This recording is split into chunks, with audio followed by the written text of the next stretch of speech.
This is a huge problem.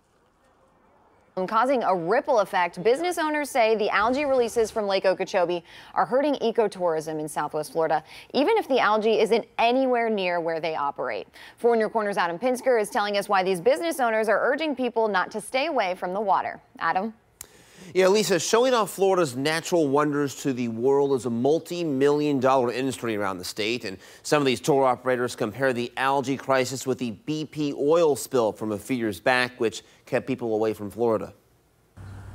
This is one of the most gorgeous rivers in South Florida. Unfortunately for John Paeno, very few people are kayaking the river, which runs right by a shop in Bonita Springs. We're not seeing the European clientele that we usually see this time of year because people think, you know, all the beaches are all bad. Bad because of algae that's gumming up the waterways several miles north. While it hasn't reached Estero Bay, Paeno says it's triggering higher than normal levels of red tide. Nobody wants to take a trip where everything's dead. I mean, nobody wants to see dead manatee. Nobody wants to see dead dolphin. We took a quick trip down to Estero Bay and found another kayak operator who said there were no problems with the water. No evidence of red tide anywhere. It's been staying up by Captiva.